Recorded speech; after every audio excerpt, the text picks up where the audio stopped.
So I'm sure everyone watching this video right now has heard about this a lot over the last year, but there has been no general Nintendo Direct in well over a year, since September of 2019. We have had some smaller stuff, we've had some mini directs, we've had some partner showcases, we have some game specific or even franchise specific directs, but we have not had a general direct in a really long time. The obvious reason why we haven't had a general Nintendo Direct in so long was because of COVID. I feel like no one is going to deny that that was the #1 reason why we didn't get a general direct. But it's also kind of strange that we also didn't get a general Nintendo Direct at the start of 2020, because at that point in time a lot of things were normal. However, I guess it is fair to also say that things probably weren't as normal as they were in America. A lot of stuff was probably different since COVID did start over in China. It might have been a bit different for Japan in general. However, with that said, a lot of companies have still done conferences even if they haven't been on stage or in front of live audiences. PlayStation has had 2 presentations. I feel like they are more obligated to do it because they've had a new console come out in the last year. They did 2 presentations, once over the summer and once in September, if I remember correctly. I'm pretty sure it was September. And the same kind of goes for Xbox. They did 1 big presentation over the summer, and then they just appeared at other events. So clearly they have found their own way to still have these big shows even during COVID. So it's kind of strange to see Nintendo not do that. So in this video, I kind of want to go over some reasons why I think that we might not be seeing a Nintendo Direct, and a few reasons why we might. But before we get into that video, I want to let everyone know that I am creating my own game. It's called Nico and the Cubic Curse. It is going to be available on Steam later this year, but the store page is up so you guys can go wishlist it. I would really appreciate it if everyone watching this video right now is able to wishlist the game, because I am putting my all into this project, and I really want to let you guys see the project when it's actually complete. But with that said, let's get right into the video. Starting off the video, I kind of want to give some reasons why I don't think that we are going to be seeing a Nintendo Direct this year. And honestly, the easiest answer is that Nintendo really didn't need to have that presentation. Yeah, as fans of Nintendo, it is quite disappointing to not have something to be genuinely excited over. But on a financial standpoint, Nintendo doesn't have to do these presentations at all. Look at just how financially well Nintendo did over the last year. And to a lot of people would consider this to be probably one of their worst years release-wise. Really, the only major games that released was Animal Crossing in March, Mario 3D All-Stars, and debatably Age of Calamity. And then there were some smaller games. There was Paper Mario in the middle of the year. Xenoblade, that is a huge game to someone like me, but I am aware that's not a huge game to a lot of people, so that is definitely a smaller scale game.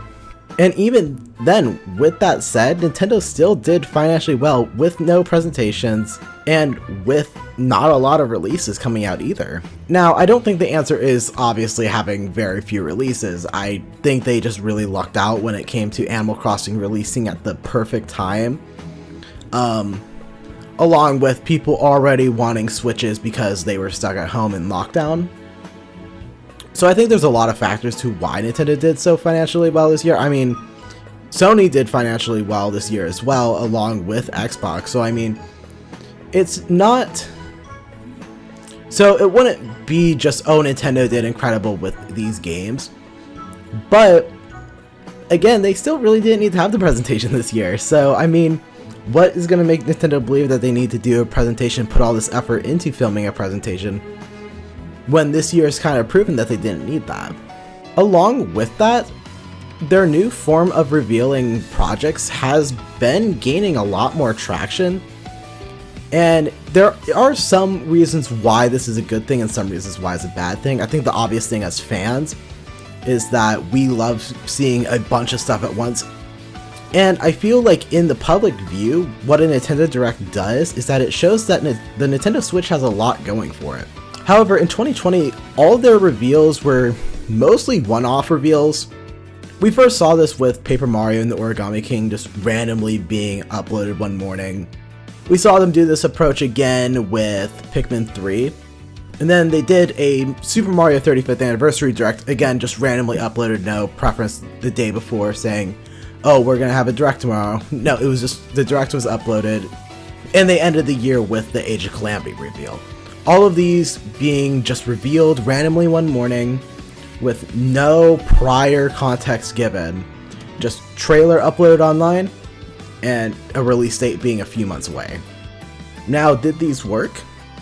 I mean, clearly they did, because what these did, besides being in a Nintendo Direct, is that it gave these smaller projects, well, quote-unquote smaller projects, a lot more traction because they weren't being overshadowed by other projects. However, that still really doesn't fix the problem of Nintendo Switch feeling like there's only a few games coming out. So I feel like this might not be the best way to go about it, because in some aspects it looks like it's doing well. It gets seen by a lot more people, but I don't really think it affected sales in any positive way. It only made fans a bit more disappointed with how these kind of things got revealed. Because, I mean, if you look at Paper Mario, yes, it was the best-selling Paper Mario game. Looking at Pikmin 3, it is the best-selling Pikmin game. But with that said, other franchises in the same kind of situations, these games have just generally sold better on Nintendo Switch. So I wouldn't really say that doing these one-off reveals are really hurting or helping. You're kind of gaining the same results sales-wise, but you're making fans a lot more disappointed. So in Nintendo's aspect, I'm not really sure which way they would really want to go on this, but as a fan, I personally would love to see Nintendo Directs to return. But on a business side, it might make just more sense to just do this all in one-off reveals. But I don't know, it's really interesting to think about because there's a lot of sides to it, and there's a lot of positives, a lot of negatives for both sides. But I will say, seeing Sony straight up copy Nintendo Directs and Xbox attempt to copy Nintendo Directs, I would say if the companies are trying to copy you, it probably means it's working. So I just find it really strange that Nintendo's all of a sudden axed the idea of Nintendo Directs as soon as everyone starts copying them. That was a big bulk of what I wanted to say when it comes to Nintendo Directs.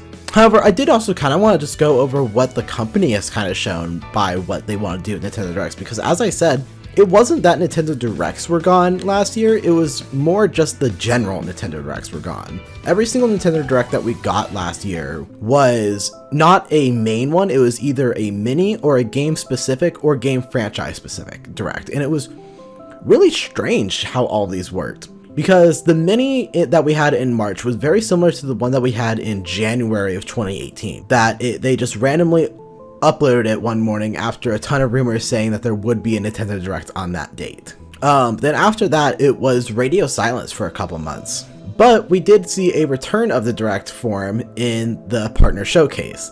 However, that first partner showcase was a kind of a failure, even though I personally am a fan of some of the stuff they showed, specifically being the Shin Megami Tensei stuff, as I am a huge Persona fan. I love everything that Atlus puts out, and Shin Megami Tensei is literally what started Persona. Persona is a spin-off of Shin Megami Tensei, so I'm incredibly excited to play those games. But a lot of people aren't super big on JRPGs, and a lot of people weren't very big on the other stuff they showed, which, to be completely fair, what they showed was not exciting even a little bit. So a lot of people were really upset with that presentation. And you know what Nintendo did? They continued them. They continued these partner showcases. They did a couple different ones. I will say the other ones were received a bit better. The first one, the biggest thing that I remember standing out was that they showed Kingdom Hearts. That is really about it. That I don't really remember anything else from that second one. Then I know that they had two separate ones. I remember the last two that they had were pretty good, actually. I remember Monster Hunter was revealed in one of them. I remember the Breath of the Wild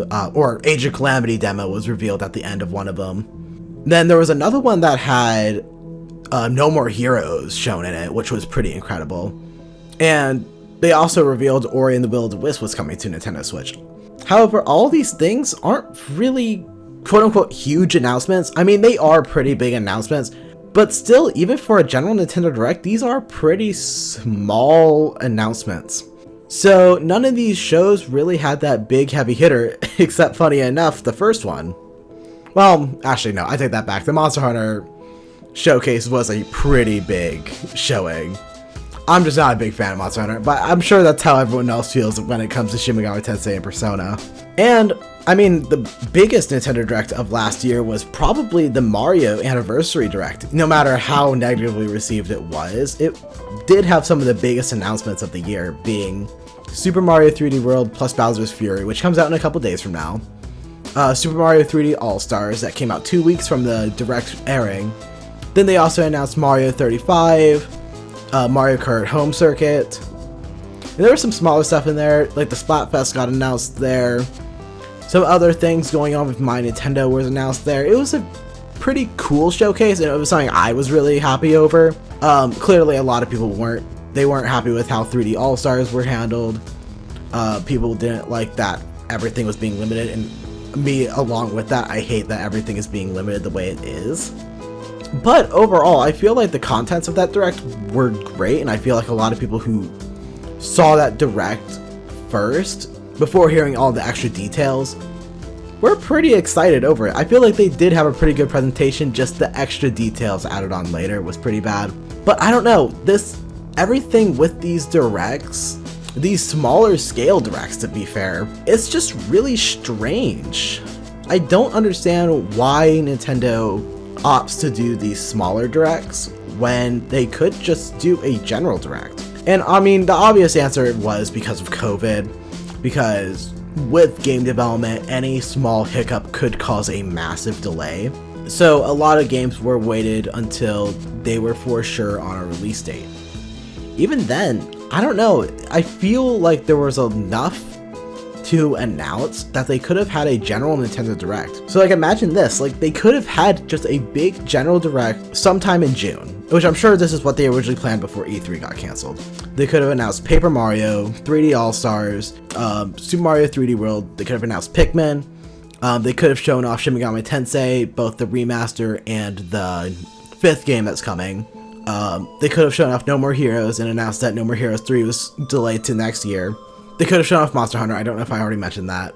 And they could have announced some small announcements. They could have also announced Age of Calamity. And I feel like that's enough to fill up a full Nintendo Direct, because all of those are heavy-hitting announcements. So I don't know, it's just strange to see that Nintendo chose to opt away from doing a Nintendo Direct. And I mean, we are already 1 full month into 2021 and we still have not had any kind of Nintendo Direct. And I'm sure we're not going to be having one anytime this month. I'm under the impression right now that Nintendo doesn't want to have a Nintendo Direct, purely because, I mean, well, 3D World is their main focus, so why have a presentation take away all interest from what they're wanting to push hardest right now?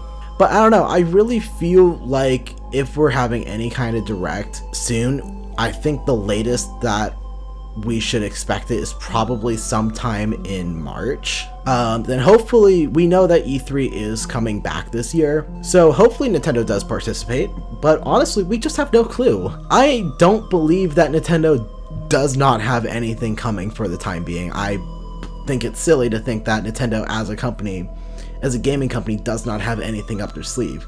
And even Doug Bowser said in a recent interview that yes, Nintendo was affected by COVID and a lot of projects were delayed. I remember right after the Mario Direct in September, a lot of this stuff was dated for April. So it's really strange, just in general, to just believe that none of this stuff got delayed. And even a lot of leakers, I remember Emily Rogers came out and said that Pikmin 3 was originally supposed to come out in April, and Mario 3D World was supposed to be in that October slot. So yes, clearly stuff did get moved around, and I'm sure there's a lot of projects we simply just don't know about at the moment. But it's just really frustrating as a fan of this company to just kind of ignore announcements. I wish Nintendo was a bit more open to communication, because it feels like as a consumer that they just want to keep their lips sealed about whatever's going on internally. So it's just tough. I don't know. There's no real solution to it besides just wait and see, but who knows, hopefully we do get a general Nintendo Direct soonish. Honestly, last year, yes, I was dying for one. Now that it's been a year and a half since we've had a general Nintendo Direct, I'm not really dying for one anymore. If anything, I'm just kind of expecting there to not be one, but I would still love to see one if Nintendo ever decides to do one again. But there's not much that we can do as consumers except for trying to speak our mind, just let Nintendo know, yes, we prefer the old format, please bring back the old format, and maybe something will happen. But that's all my thoughts I've had on this topic for a while. I've just been wanting to put this out in a video. Just get my thoughts out there. Again, I'm sorry for another rambly type video. I haven't been doing scripted stuff recently. And maybe this is something that you guys enjoy. Let me know down in the comments. Are you guys enjoying this new kind of rambly style type videos? And I'm sorry for this video being a bit longer. I just had a lot to say about Nintendo Directs in general, that I just needed to get my thoughts out there. But anyways, thank you guys so much for watching. Hope you guys enjoyed. Make sure to smash that like button if you did enjoy. Make sure to subscribe and ring the bell for notifications on the next time I upload. And also make sure to go down to that first link in the description and you can wishlist Nico and the Cubic Curse on Steam. Anyways, thank you guys so much for watching, and I'll see you guys in the next video.